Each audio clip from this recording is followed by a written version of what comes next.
This is Rene Enriquez.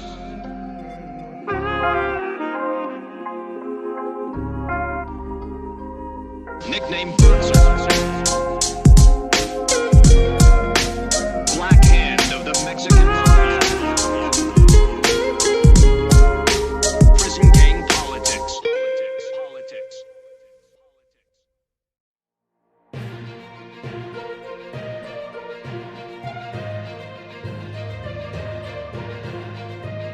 Hey folks, my name is Rene Enriquez and you are watching Uncensored.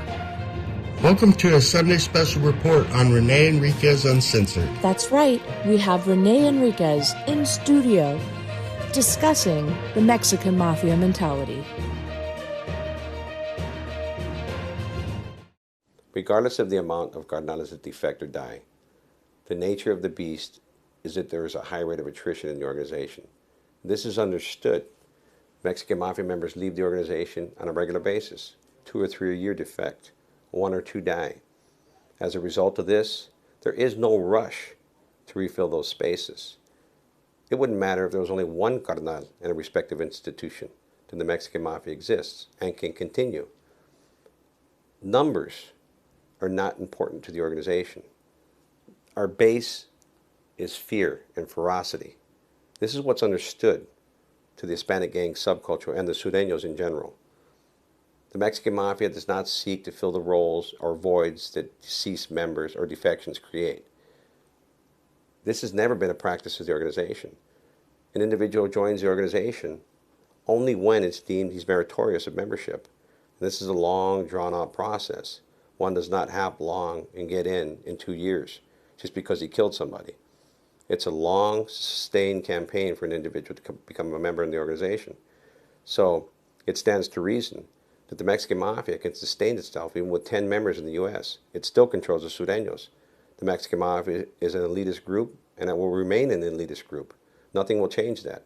This has been the quality control for the organization for decades, and it will continue to do so. It will not alter this practice. There are exodus phases in the organization where members drop out or get killed. This is a common practice. We call it cleaning house, or the house cleans itself. And there are recruitment phases, and these come in fits and spurts. It's ebb and flow. There's no correct science to determine when this happens. It just happens on its own. When somebody's deemed as being fit for membership, that in and of itself is a long, drawn-out process. Sometimes they try to recruit 2 or 3 guys at one time in order to take 1 boat at one time. But that's a large amount of number. That's the exception rather than the rule. It basically happens as it happens. It can't be rushed. It can't be forced. Members are made not because of necessity, but because of desire. One of the reasons you see high representation of Mexican Mafia members in specific gangs is because, 1, the members from those respective gangs have a high degree of influence and suggest recruitment of their homeboys. And number 2, the individuals who don't have high representation lack influence in the organization and are unable to sponsor individuals. This is a common practice. They recruit what they know. If I know an individual from the streets and he's from my gang, I'll make him because I understand what his resume is.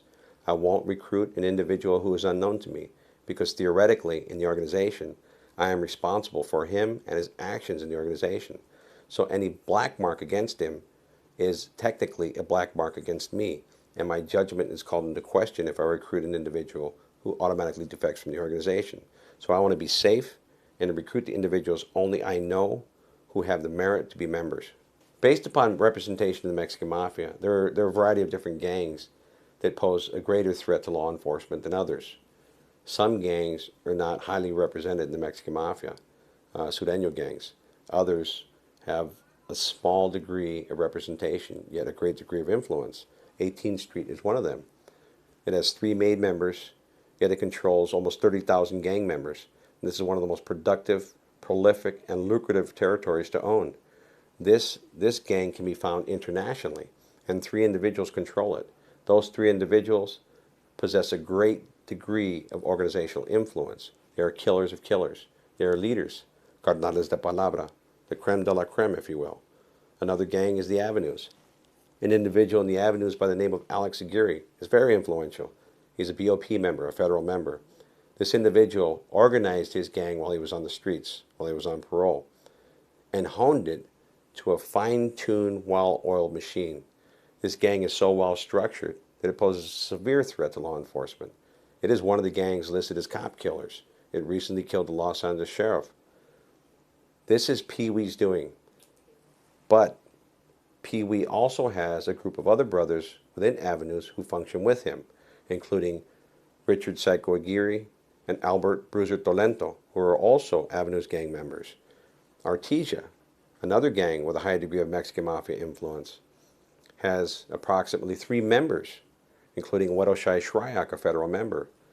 The Mexican Mafia has been insinuated in Artesia so long that Artesia, or Arta, is a very lucrative turf.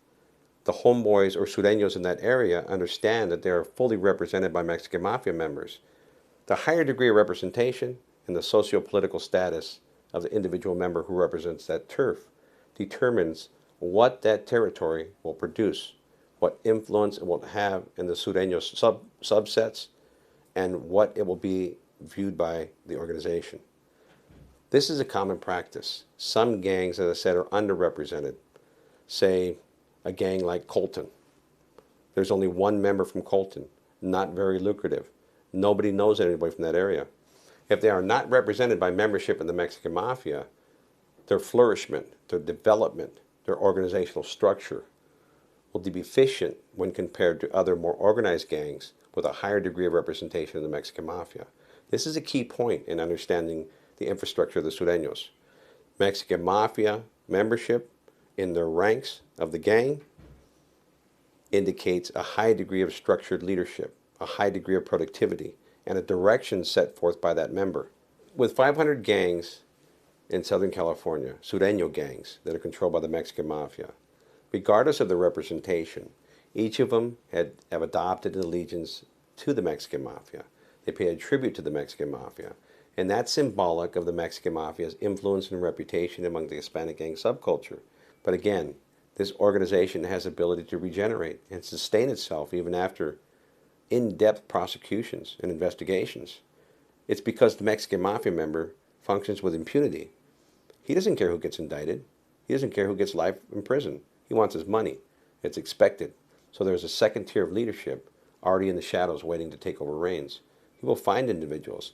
Oftentimes these crews are based upon existing loyalties from the street gang. He'll utilize individuals he knows to step up and take up the reins after the indictments come down. Business stops, it slows down, but it starts up again. This is the Mexican Mafia's forte, to continue, to adapt, to alter its methodology, even though it realizes it's being scrutinized by law enforcement. This doesn't matter. Frank Martinez has multiple life sentences. What's a few more to him? He doesn't care who goes down. This is the mentality of the Mexican Mafia. Everybody is expendable. Everybody can be utilized. Everybody serves a purpose, as long as it puts money in their pocket and they extend their objectives and they accomplish their objectives. This is what the Mexican Mafia does. The true core of this problem is the sureños and their willingness to do any act requested by a Mexican Mafia member. There are kids, teenagers, that Mexican Mafia members will never know and have never heard of, willing to kill for them. The Mexican Mafia has cultivated these relationships. It's insinuated itself in gang lore. It is the figureheads of the gang world. And these individuals aspire to associate or commit crimes for a carnal. To commit a hit for a carnal, or do a favor, as we call it, a favor, is an immediate elevation in their social status within the gang world. Sureños seek to associate with Mexican Mafia members, or sureños who are Mexican Mafia representatives at any level.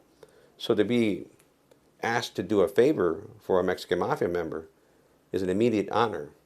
It's a recognition. It's akin to a federal employee being asked by the president to do a duty for his country. This is the impact and the power that the Mexican Mafia has among the sureños.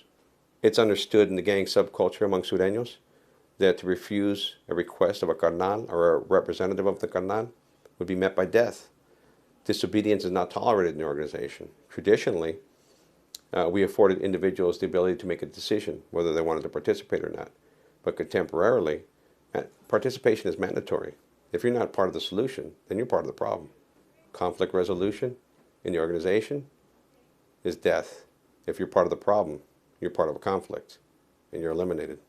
This is Rene Enriquez.